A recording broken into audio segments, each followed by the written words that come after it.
Chief Godlove ameibuka na mambo mapya zaidi mara baada ya Pipi Jojo kuweza kusajiliwa kwenye record label ya The African Princess ambayo iko chini ya Bidada Nandy, na kuweza kusema kila ambacho kimeweza kutokea ni kama vile kuna mikakati mipya ambayo imeamua kusitiwa, na hiki ambacho ameamua kukifanya Pipi Jojo, kuna kitu kikubwa sana kinakuja kutokea mara baada ya kuweza kumaliza hili sakata linaloendea. Watu wanajiuliza maswali mengi sana, ni kipi ambacho Pipi Jojo ameweza kukifanya na ni kipi ambacho Chief Godlove ameweza kuandika mara baada ya Pipi Jojo kuweza kujiunga na record label ya The African Princess. Mimi nikwambia karibu sana, ni kujuza kwa kila kitu ambacho kimetokea. Kama ni mara ya kwanza kutazama channel yetu, basi nakuomba bonyeza neno subscribe chini video hii ili uweze kupata update na taarifa nyingi zaidi zinazoendelea ndani na nje ya mipaka ya Tanzania. Welcome to the show here hapa Lukant TV, we connect to the world.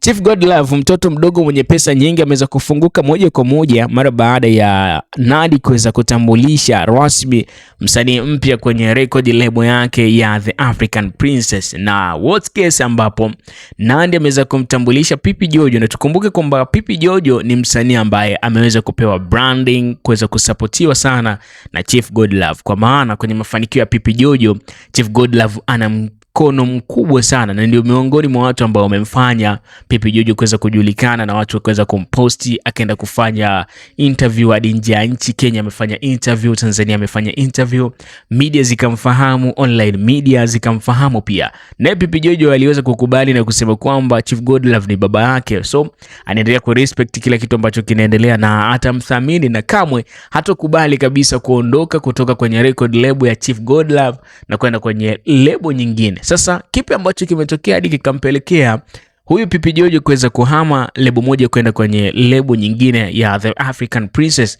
Nikumbuka hapa katikati sakata lake la kuondoka Chief Godlove Music Record Label halikuweza kuwekwa sawa, lakini kwa madai ya Juju ilimaanisha kwamba Pipi Jojo alihusishwa kufanya mapenzi na Chief Godlove, kwa maana Chief Godlove alikuwa anamhitaji Pipi Jojo kimapenzi, lakini Pipi Jojo akaona hiki kitu hakiwezi kutokea, so akaamua kabisa kuondoka na kuachana naye. Lakini Chief Godlove alivyoulizwa kuhusiana na hizi tuhuma, na Mwijaku alifanya promo na branding kubwa sana kwamba tayari Pipi Jojo na ujauzito wa Chief Godlove, mtoto mdogo mwenye pesa nyingi, lakini kiuhalisia ilikuwa ni uongo kabisa. So Pipi Jojo bana alifunguka na kusema kwamba hiki ambacho alitaka amfanyie Chief Godlove ameamua kuachana nacho kwa sababu kitamuaffect kwa namna moja ama nyingine. Lakini kwa sasa zimeibuka story mpya ambazo zinamhusisha Chief Godlove. Chief Godlove anasema kwamba yeye alimuhitaji Pipi Jojo muda mwingi awe nawe kwa sababu ameweka pesa nyingi zaidi, na mtu akiweka pesa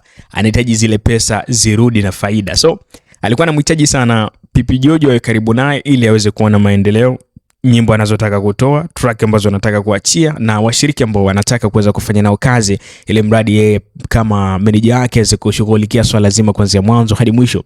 So pale Pipi Jojo ambapo alikuwa na force sana kukaa mbali na Chief Godlove, ilikuwa inamuaffect kwa asilimia kubwa sana bidada Pipi Jojo. So Chief Godlove akasema kabisa, mimi siwezi nikaendelea na mkataba na huyu bidada, japo alikuwa anafanya vizuri, mimi ndo nimemtoa. Na video yake ambayo iliweza kupostiwa chini ya uongozi wa Chief Godlove, video ilikuwa ni kali sana, ilifikisha views milioni, lakini baada tu ya kuweza kuvunja mkataba na Chief Godlove, mtoto mdogo mwenye pesa nyingi, ile video ili drop bana hadi kufikia views 500,000. So kutoka milioni 500,000 ndo pale tukajua kwamba kumbe kulikuwa na maroboti ambayo yameweza kusetiwa na yakaweza kuharibu shughuli zote ambazo zilikuwa zinaendelea. So kipi ambacho kitafuata, kipi ambacho kinaendelea kwenye mitandao ya kijamii kwa hiki ambacho kimetokea? Endelea kufuatilia channel yetu kwa kubonyeza neno subscribe chini video hili mradi kupata update na taarifa nyingi zaidi. Vipi kuhusiana na Bidada Nandy, atazungumzaje kuhusiana na hiki ambacho Pipi Jojo aliweza kukifanya? Aliahidi kabisa hataweza kuondoka kwenye record label ya Chief Godlove, lakini by the way tumeona ameweza kuondoka. So ni kipi ambacho kimetokea, kipi ambacho kimejiri? Nikwambia endelea kufuatilia channel yetu, kuna taarifa nyingi zaidi utazipata hapa ndani, na pia utaweza kuenjoy mambo mengi zaidi. Welcome to the show here hapa Lukant TV, we connect to the world, tunakuunganisha na ulimwengu na kila kitu kiko fresh kabisa. Endelea kufuatilia, endelea kusubscribe. Asante, bye bye kwa sasa.